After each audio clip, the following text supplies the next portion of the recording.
Hayırlı erте, Татарстан Дәүләт телевидениесенең яңалыклар тапшыруын башлыйбыз. Студияда Гөлнас Ибрахимова бүгенге чыгарылышта.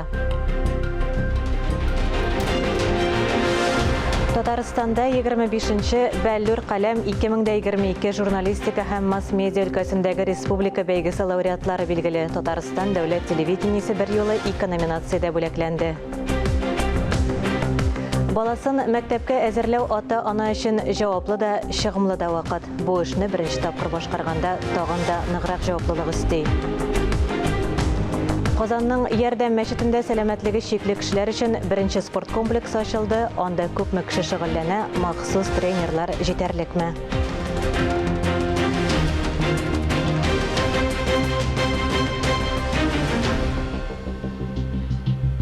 Бүгенге чыгарылышыбызны күңелле хәбәрдән башлыйбыз. Журналистлар хезмәтенә бәя бирүдә иң мөһимнәрдән саналган Бәллүр каләм конкурсына нәтиҗә ясалды. Бүләкләнүчеләр арасында коллегаларыбыз Татарстан Дәүләт телерадиокомпаниясе хезмәткәрләре булуы икеләтә сөенечле. Вакыйга урыныннан безнең махсус репортаж. Бәллүр каләм республика масса күләм мәгълүмат чаралары вәкилләре өчен иң абруйлы конкурс. Якынча 2000 гариза, йөзләгән дәгъвачы һәм үз эшендә иң яхшы дип тануга 10 номинация. Алар арасында шәхси редакцион номинацияләр дә бар. Иң көтелгәннәренең берсе мультимедиа редакциясе. Һәр көн тәүлек дәвамында барлык мәгълүмат чаралары, телевидение, сайт, социаль челтәрләр буенча эшләүче коллектив һәм һәр вакыт уникаль материаллар. Бүген безгә бу өлкәдә тиңнәр юк. Победителями в номинации «Мультимедийная редакция» становится ТРК «Татарстан».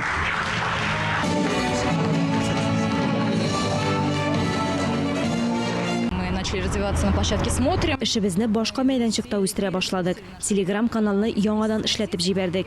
Һәм һәр вакыт безнең аудитория белән элемтәдә булырга, аларның сорауларына җавап бирергә тырышабыз. Киләсе номинациядә җиңүче инде күп еллар буе барысыннан да яктырак яңгыраган Татарстан радиосы редакциясе. Быел яңа проект «Мин әтине өйрәтәм» аудиоспектакль өстендә эшләделәр. Бу әлеге редакциянең татар телен җиңел һәм уен формасында өйрәтүче кызыклы проектларның берсе генә әле. Әлбәттә, алар Бәллүр каләмгә лаек. Бу бүләк безнең өчен бик зур, бик кадерле. Ни өчен дигәндә, бу безнең туган телебез өчен тырышуыбызның бер нәтиҗәсе дип әйтик инде.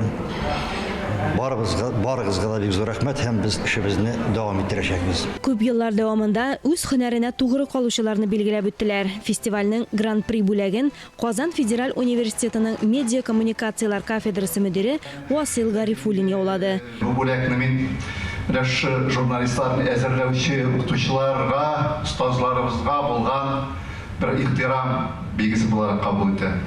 Эш елларында Васил Захит улы бүген танылган журналистларның тулы бер плеядасын чыгарды. Журналистикага гашык булган, тыйнак, ярдәмчел. Аның турында чыгарылыш сыйныф укучылары шулай сөйли. Бүген дә алар залда басып алкышлый. Бүләкләрне гадәттә тамашачыга күренмәгән күпчелек күләгәдә калучы профессионалларга да тапшырдылар. Телеоператорлар, фотографлар. Вакыйгалар нәкъ менә алар күзлегеннән тәкъдим ителә. Бүләкләнүчеләр арасында блогерлар да бар. Залда иң-иңнәре. Именно вы на передовой. Сезнең кулыгызда җирдәге иң көчле корал сүз. Сүз кешегә канат бирә, кешенең һәм кешелекнең бөтен тарихын юкка чыгара ала. Сез илебезнең тарихын язасыз, алтын хәрефләр белән республикабыз тарихын язып чыгыгыз. Һәм бу коралны бүген журналистларга аеруча сак кулланырга кирәк. Нәтиҗәләрен, җылның нәтиҗәләрен һәм иң талантлы, иң тырыш журналистларны тәбрикләргә җыелдык. Бәйрәм белән барыгызны да. Яңадан эшкә керешергә дип Бәллүр каләм ияләре редакцияләргә таралышты. Алия Галиуллина, Гүзәл Зайнакова, Дамир Мөхәммәтханов, Татарстан яңалыклары. Икмәк булса җырда була. Азнакай районында зур бәйрәм. Беренче йөк машиналары иртә белән яңа уңыш белән икмәк кабул итү пунктларына чыгып китте. Азнакайлылар аларны алтын ылаулар дип атый.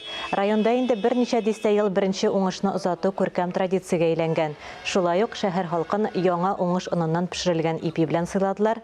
Иң яхшы механизаторларга бүләкләр тапшырылды. Бүгенге көнгә районда 5000 тоннадан артык ашлык суктырылган. 1 гектардан уртача уңыш 50 центнердан артык. Барлыгы 40 000 гектар суктырасы калган. Азнакай шәшүлекләрнең иң зур мәйданлы районнарның берсе. Җыелган ашлыкны игенчеләр Ютазы элеваторына китерә. Белгән ипине җыеп алырга кирәк. Аның өчен инде менә көне төне эшләргә, дөрес иттереп оештырырга эшне, комбайннарыбыз ватылмасын, шушы машиналарыбыз җитсен, зянатукта эшне оештырырга кирәк. Анда инде менә бөтен халык белән, бөтен шәһәр халкы белән, авыл халкы белән, анда инде укытучылары да, табиблары да, ветераннары да, яшьләре дә ярдәм итәргә тиеш. Быел балаларның мәктәп портфеле аурая, ата-аналарның акча янчыгы җиңеләя. Яңа уку елы алдыннан канцтоварларга һәм мәктәп формасына бәяләр күтәрелде. Күпмегә артканын хәбәрчебез кызыксынды. Укучылар һәм әти-әниләр өчен дулкынландыргыч вакыт килеп җитә. Сыйфатлы, әмма шул вакытта арзан мәктәп формасын табу жеңіл түгел хәзер. С глаза, конечно, да. Цены маленько кусаются. Форма подорожал, да. Цены намного дороже. Рублей на 700 брюки подорожали. И на 700 рубашки подорожали. Элек бу вакытта күпләр инде аласын алып куйган булсалар, хәзер бәяләр күзәтүдән узмыйлар. Башта мәктәп формасын кибетләрдә сайлыйлар, аннары базарга юл тоталар. Бәяләр анда да якынча 10%-ка арткан. 500-600 рублей, смотря что и как. Вот смотрите, производители Москвы мы в прошлом году продавали 2500, в этом году 3000 у нас. Укучыны канцтоварлардан мәктәп формасына кадәр тулысынча комплектлау өчен хәзер 20 меңнән артык акча кирәк. Аналитик сервисларның берсе мәгълүматларына караганда, июль аенда гына да мәктәп көндәлекләренең бәясе 284, дәфтәрләрнең бәясе 241%-ка арткан. Казанның канцтоварлар кибетләрендә дә бәяләр артты. Без эре тәэминатчылардан алабыз. Алар безгә бәяне күтәрсә, без дә күтәрергә мәҗбүрбез. Бәяләр күтәрелүе нигездә чит илләрдән товар алып кайтучыларда. Аларның бәяләре 60%-ка кадәр артты. Экспертлар моны катлаулы логистика белән бәйли. Точки поставок и логистика очень сильно... Бәяләр яңа логистик шылбырлар булдыру барабәренә кимиячәк. 2022 елда планлы тикшерүләр үткәрү прокуратура органнары белән килештереп, Россия президенты йөкләмәсе буенча үткәрелә. Экспертлар билгеләп үткәнчә, хәзер бәяләр үсми. Күп балалы һәм аз керемле гаиләләргә инде традициягә кергән мәктәпкә җыенырга ярдәм ит акциясе кысаларында ярдәм итәләр. Алия Галиуллина, Айнур Вәлиәхмәтов, Тахир Хәсәнов, Татарстан яңалыклары. Татарстанда мәктәпкә җыенырга ярдәм ит акциясе старт алды. Аз керемле күп балалы гаиләләр, тәрбиягә бала алган һәм мөмкинлекләре шикләнгән балалар тәрбияләүче гаиләләргә ярдәм күрсәтелә. Алар тулы комплект кирәк-яраклары ала. Барлык ярдәм күрсәтергә теләүчеләр канцелярия әйберләрен 26 августка кадәр Карл Маркс урамындагы җәмәгать кабул итү бүлмәсенә алып килә ала. Казанда янәдән коронавируска каршы вакцинация пунктлары эшли башлады. Беренчеләрдән булып шундый урын Җиңү проспектындагы сәүдә үзәгендә ачылды. Әлеге пункт көн саен эшли. Анда спутник Ви прививкасы ясыйлар. Вакцинация үтәр өчен паспорт, СНИЛС, полис кебек документлар кирәк була. Искәртеп узабыз, республикада коронавирус белән авыручыларның саны артуга таба бара. Базарда яшелчә һәм җиләк җимеш сатучы пенсионер әбиләрнең көне ничек үтә? Товарны кайдан алалар һәм көнгә ничә сум акча эшлиләр? Әлеге сорауларга җавап алдагы сюжетта. Яшел тәмлеткечләрен сатарга керешкәнче Рәйсә Әхмәт кызы бүген бик күп эш башкарган. Таңда уянып Нурлат авылындагы үз кишәрлегеннән яшелчә җыйган һәм Казандагы Мәскәү базарына юл тоткан. Дети есть. Балалар да булыша. Алар барысында мотоблок белән эшкәртә. Бергәләп бәрәңге борчак утыртабыз. Рәйсә ханымның авылда 20 суты җире бар. Җыеп алган уңышын туганнарына күчтәнешкә бирә, кыш көне ашарга төрле салатлар ясый, артканын сатып акча да эшли. Бер нәрсәне дә әрәм итми. Һәм Рәйсә ханым шикелле хуҗабикәләр Мәскәү базарында шактый. Барлык алып килгән уңышыңны сатып битерсәң, көнгә 2000 чыга. Һәрбер сатучының бәясе төрле. Әлеге күренешкә бик күп факторлар тәэсир итә. Мәсәлән, бөтен сатучы да сатырга помидор алып килсә, әлеге товарның бәясе түбәнәя. И им помощь. То, что они могут реализовать продукцию. И нам хорошо. Вот я пришла, видите, с тележечкой купить ягоды. Точно. Сейчас еще как раз время закатывать их. Да. Хәзерге вакытта әбиләр кыяр, помидор, яшел тәмлеткечләр сата. Социаль сораштыру нәтиҗәсендә халыкның яртысы кышка кыяр, помидор консервлау белән шөгыльләнә. Эштән бер өлеше запас күләмен арттырырга планлаштыра. Динә Нәҗметдинова, Булат Шакиев, Домир Мөхәммәтханов, Татарстан яңалыклары. Исәп-хисаплардагы хаталар яки яңа тарифлар. Зимняя Горка авылында яшәүчеләрне июль айындагы түләү кәгазендәге соннар куркыткан. Каты көнкүреш калдыкларын чыгару графасында 11, 15 һәм 20 мең сум. Сәбәбен хәбәрчебез ачыклады. Каждый житель решал свой вопрос сам, индивидуально. Кемдер монда пропискада, кемдер монда яши, кемдер мәсьәләсен мөстәкыйль рәвештә хәл иткән. Калдыкларны ничек утилләштерүне бистәдә яшәүче һәр кеше үзенчә хәл иткән. Хәзер мондый баш-баштаклык ян белән килеп чыккан. Кайберәүләрнең чүп-чар чыгарган өчен суммасы 20 меңгә җитә торган түләләр килгән. Дом построил, все. Мин йорт төзедем, тик минем Казанда фатирым бар, анда мин пропискада. Мин даими рәвештә атнага 1-2 тапкыр шәһәребезгә чүп чыгарам. Мин анда акча, салымнар түлим. Биредә шәһәрдә фатирлары булган кешеләрнең яртысы диярлек яши. Алар чүп-чар чыгаралар. 3 ел халыкка чүп-чар өчен бер генә түләүдә килмәде. Бүген барлык еллар өчен исәп-хисап. Зимняя Горка халкы коммуналь математиканы хәзер бергәләп өйрәнә. Законнарны да шулай бергәләп өйрәнәбез. Торак коммуналь хуҗалык үзәгеннән экспертлар әйтүенчә, 2019 елдан һәр милекче чүп чыгаруга региональ оператор белән килешү төзергә тиеш булган. Каты көнкүреш калдыклары белән эш итү турындагы килешүне милеккә хокукын теркәгәндә һәркем төзергә тиеш. Килешү төзү бурычы 89 федераль законда турыдан-туры каралган. Бу турыдагы килешүнең кайчан төзелүенә дә карамастан, түләү 2019 елның 1 гыйнварыннан башлап алына. Шул ук закон буенча моның өчен милекченең имзасы кирәкми. Торак пункт бар, хезмәт күрсәтүче оешмада бар. Тик бу бары тик хезмәт күрсәтелгәндә генә гамәлдә.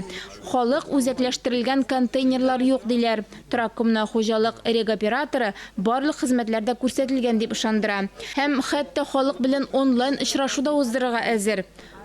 Жители могут обратиться к нам за перерасчетом. Федераль закон нигезендә халык яңадан исәп-хисап ясый ала, әгәр алар аның белән килешмәсә. Бу очрашуда күрше Тургай бистәсеннән дә сораулар каралачак. Шулай ук түләләрне яңадан исәпләтеп алдылар. Тик башка сәбәп аркасында чүп өчен алар күчемсез милекчеләр ширкәтенә түләгәннәр. Җирле халык ышандырганча, региональ операторга кадәр акча барып җитмәгән, яки бу айда торак коммуналь хуҗалыкка тапшырган кешеләрдән акча күчерелгән. Хәлне арадашчылардан башкалатачаклар. Ания Габадуллина, Эльмира Заляева, Ирик Хамидуллин, Татарстан яңалыклары. Яңалыклар программасын дәвам итәбез.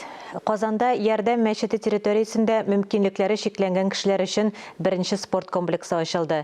Биредә көн саен 500-гә якын кеше шул исәптән паралимпия эшләрендә шөгыльләнә. Яңа комплексны Казан мэры Илсур Метшин карап чыкты һәм спортчылар белән аралашты. Беренче катта спорт залы, масса күләм спорт төрләре өчен зал. Икенчесендә көч һәм кардио тренировкалар өчен заллар. Массаж кабинеты, мускулларны стимуляцияләү өчен дәвалау җиһазлары булган кабинет һәм умыртка баганасы белән эшләү өчен инверсион өстәл. Барлык тренажерлар да мөмкинлекләре шикләнгән кешеләр өчен заманча һәм җайлаштырылган. Комплекста дәресләр көн саен үткәрелә. Процесс белән 8 тренер җитәкчелек итә. Сентябрьгә штатны 15-кә кадәр арттыру планлаштырыла. Казанда барысы да җиңү өчен дип исемләнгән акция узды. Анда катнашучылар Донбасс хәрбиләре һәм халык өчен кан бирде. Шулай ук тормыш кирәк-яраклары һәм азык-түлек тә җыелды. Беренче чиратта донор кан анализы тапшырырга һәм табиб тикшерүе үтәргә тиеш. Барысы да тәртиптә булса, донорга баллы чәй эчәргә тәкъдим ителә һәм шуннан соң кан тапшырырга рөхсәт бирелә. Дайте мне, пожалуйста, горячий. Рахмет. Табиб Амар Хусейн тәҗрибәле донор кан тапшыру алдыннан кайнар чәй кан басымын һәм тонусны күтәрә ди. Гомум Россия халык фронтының башка вәкилләре белән бергә Гыйрактан килгән егет барысы да җиңү өчен акциясендә катнашырга булган. Хотел бы присоединяться в поддержку вооруженных сил, которые участвуют в спецоперации. Мансур Бикенев та сугышчылар һәм Донбасс халкына ярдәм итү өчен беренче тапкыр кан тапшырды. Я узнал, что требуется нашим защитникам кровь даже без раздумий пошел сдавать. Барысы да жеңу үшін акциясында катнашырга республика кан үзәгенә 50дән артык кеше килде. Барлык донорларга бүлеккә кан төркеме сурәтләнгән билге бирелде. Александр Кузнецов та кан тапшырасы иде, ләкин табиблар аңа рөхсәт бирмәде. Мне сегодня сказали, что запрещено сдать кровь из-за травмы. Как только я вылечусь, я сразу приду сдавать кровь. Барлык донорлар 903 сумлык компенсацияны Донбасс көрәшчеләре һәм халкы өчен махсус счетка күчерде. Штаны, куртка. Алабуга музей тыелугы хезмәткәрләре кием солым, аяк киеме, рация, бинокль, медицина җыелмаларын һәм продуктларны Гомум Россия Халык фронтының республика штабына алып килгән. Нашим солдатам, нашим... Без солдатларга барлык кирәк яракны да җыярга тырыштык. Бу андагы хәрбиләргә, шулай ук бездән киткән хәрбиләргә дә Россия Халык фронты җитәкчесе Владимир Путин 24 февральдә игълан иткән сәясәтне яклау өчен бик тә мөһим. Әлеге акцияда теләк белдергән һәркем һәм республикадагы һәр предприятие коллективлары да катнаша ала. Дина Нәҗметдинова, Инна Данилова, Александр Решоткин, Татарстан яңалыклары. Хазина Милли галереясында Шамил Шәйдуллин истәлегенә багышланган күргәзмә ачылды. Россиянең атказанган Татарстанның халык рәссамы Тукай премиясе лауреаты 1 ел элек вафат булган иде. Экспозиция «Мин исән Шамил Шәйдуллин» дип исемләнгән. Биредә рәссамның төрле юнәлештә эш иткән иҗат җимешләре күрсәтелгән. Ул үзеннән соң барлыгы 3300дән артык рәсем калдырган. Игътибарны аеруча Сабантуй бизәкләре, авыл һәм шәһәр тормышына караган тематик картиналар, натюрморт, пейзажлар җәлеп итә. Экспозицияне ачу тантанасына Мәдәният министрлыгы вәкилләре һәм атаклы рәссамнар килгән иде. Алар Шамил Шәйдуллинны чорыбызның танылган рәссамы, Татарстан милли сәнгатенең күренекле вәкиле, илебезнең рәссамнар берлеге әгъзасы икәнен ассызыклады. Казан Кремлендә урнашкан күргәзмә ай дәвамында эшләячәк. Казан гаилә үзәге янында Россия һава флоты көненә багышланган «Мин күкне сайлыйм» дип аталган бәйрәм булды. Әлеге чарага 1000дән артык тамашачы килгән иде. Гадәттәгечә бәйрәмне Белые лебеди Ту-160 бомбардировщиклар ачып җибәрде. Вертолетлар тамашаны дәвам итте. Минималь биеклектә легендар очкычлар үзенчәлекле чыгыш ясады. Авиатөркем бәйрәмнең төп күрке булды. Ярминкә мәйданының шау-шуы Алабуга районында шундый атмосфера хөкем сөрә. Анда традицион Спас ярминкәсе уза. Ел сайын ул бөтен илдән йөзләрчә осталарны һәм меңләгән кунакларны җыя. Быел үз продукциясен 200гә якын һөнәрче алып килгән. Кунаклар өчен мастер-класслар, бай программа. Традиция елдан-ел киңәя. Бу юлы бәйрәмдә илнең 35 төбәгеннән 600дән артык оста катнашты. Аның каравы осталар ишек алдына күз салып, халык сәнгатенең бөтен серләрне дә төшенә. Биредә фольклор коллективлары, музыкантлар хор чыгышын тыңларга мөмкин иде. Арча районы Иске Ашыт авылында Сәйәрә Фәтхрахманованы олысы да, кешесе дә яхшы белә хәтерли. Сәйәрә ханым 40 елдан артык гомерен Иске Ашыт авылы клубына багышлаган. Арча районы Иске Ашыт авылында оештырылган истәлек тактасы кую тантанасын Фәннур Хәсәнов һәм Таһир Хәсәнов күреп кайтты. Тулырак алдагы видеоязмада. Мәдәният йортына Сәйәрә Фәтхрахманованың исемен бирү зур вакыйга. Сәйәрә Фәтхрахманова 1948 елда Иске Ашыт авылы клубында эшли башлый һәм 40 ел гомерен мәдәният хезмәтенә багышлый. Авыл кешеләренең рухи дөньясын байыту, аларны эшкә илһамландыруда, халык талантларын эзләп, аларны клубка күбрәк тарту аның төп бурычы. Әле яңа гына килен булып төшкән 19 яшьлек кызны мондый җаваплы эшкә тотынуы бераз куркыта, әлбәттә. Әмма авыл халкы аңа баласытып карамый. Киресенчә, яшь клуб мөдиренә хөрмәт һәм зур ышаныч белән карыйлар һәм бүгенге көнгә кадәр шушы халәт саклана. Хатирәләр яңара, сагыну хисләре, истәлекләр барлана. Бүген ул үзе кайткан кебек. Үземдә шул яшьлеккә кайткан шикелле булдым. Сәйәрә паянына килгән шикелле булдым. Мин аның белән 70-80 елларда эшләдем. Инде шактый вакыт узган бит. Менә шул эшләгән вакытлар онытылмый. Ничек онытылсын, андый кешеләр онытыла торган түгел. Ул вакытта ул бит бөтен районны мәдәниятен шаулатты. Сайра апаның үзенә килгәндә бик гади инде, гади генә апа. Шуңа караганда шундый тыңгы белмәс, фантазиялы, әллә нәрсәләр уйлап табучы мәдәният өлкәсендә шундый кеше булып истә калды ул безнең. Шуңа күрә шушы исемне киләчәктә дә авылның яшьләре мәдәният өлкәсендә кешеләр шуны күреп, тагын да эшкә рухланып яшәсеннәр иде. Мин аның хезмәтенә әлдә сокланам. Ул авылда мәдәният хезмәткәре түгел иде, ул шым педагог иде. Авыл яшьләрен тәрбияләде, һәрбер гаиләгә үтеп кирде. Алар белән уртак тел таба белде.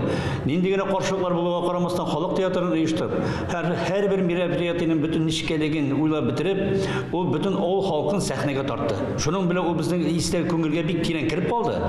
Һәм һәр даим без аны һәр көнне искә алабыз. Үзең үлсәң, җирдә исемең калсын. Сагынып искә алырлык. Үзеңнән соң җирдә изең калсын. Синең издән атлап барырлык. Шуннан да атлап барырлык из калдырган кеше турында. Көндезен колхоз эшендә булса, кичләрен клубта үткәрә Саяра ханым. Яшьләр дә, өлкәннәр дә концерт спектакльләргә бик теләп катнаша. Галиаскар Камалның Банкрот, Кәрим Тинчуринның Казан сөлгесе, Зәңгәр шәл, Американ, Мирхәйдәр Фәйзинең Галия Бану, Асыл яр, Күзләр, Сүнгән йолдызлар, Ул кайтты һәм башка бик күп пьесаларны сәхнәләштерәләр. Бу күргәзмәдә Саяра апаның сәнгать юлы эшләгән эшләре тасвирлана. Саяра апа 1928 елның 15 июлендә дөньяга Искашев авылында дөньяга килә. Ул 19 яшендә мәдәният өлкәсендә хезмәт күрсәтә башлый. Менә бу күргәзмәдә Саяра апаның каз өмәсендә кигән күлмәге дә куелган. Шулай ук Саяра апа безнең Мари халык биюен бик яратып бии һәм ул үзе яраткач, ул бу биюне коллектив белән дә биергә булалар. Һәм менә бу фотосурәтләрдә Мари халык биюенең качкалары бик күп матур итеп тасвирланган. Һәм Саяра апаның күргәзмәдә Мари халык киеме дә эленеп тора. Шулай ук Саяра апа безнең 1982 елда Саяра апа җитәкләгән драм коллектив халык театры исемен ала. 1984 елда Саяра Фатирахманова Тайсырның атказанган мәдәният хезмәткәре исеме белән бүләкләнә. Ул безгә ничектер туганда булды, ул дуста булды, ул иптәштә булды, ул үзебезнең килер иртәрәк күчтәләр дә бакый дөньяга. Саяра апа инде хайран гына бәхетле озын гомер кичерде, яшәде. Ул менә безгә хәзер дә арада шикелле нишләптер кайтып кергәч тә ишекне капкан ачканда да аның аяк киеме шунда торадыр кебек, каяндыр килеп чыгар кебек ул. Бик якын булды. Безнең өчен бу горурлык, бу клубка аның исеме бирелүе. Ул балачактан безгә татар теленә, милләтебезгә, татар мәдәниятенә мәхәббәт тәрбияләде. Дөрестән бүген безнең районыбызда гына түгел, республикабызда дип әйтергә була. Шушы бик зур тантана, бик зур вакыйга безнең менә шушы иске Ашыт мәдәният йортына инде бик шәхесебезнең Фатирахманова Саяра Гыйбадулла кызының исеме бирелә. Бу инде моны инде тәкъдим белән чыккач, Фидина табыйда чыкты инде Фатирахманов, шуннан соң менә авыл җирлегеннән дә шушы авылдан да тәкъдим итүчеләр булды. Безнең инде менә район җитәкчесе, район башлыгы инде Ишат Нуриев моны күтәреп алды. Әйдәгез оештырабыз, нишләп оештырмаска, биргә кирәк, андый шәхесләрнең исемен мәңгеләштерергә кирәк дип шундый тәкъдим белән чыкты. Бик шәхес һәм шушы шәхесләрне безгә онытмаска кирәк. Безгә моны киләчәк буынга бирергә кирәк. Безгә инде моны дөрестән дә менә шушы тарих битләрне алтын каләм белән язарга кирәк. Киләчәк буынны тәрбияләп үстерергә кирәк.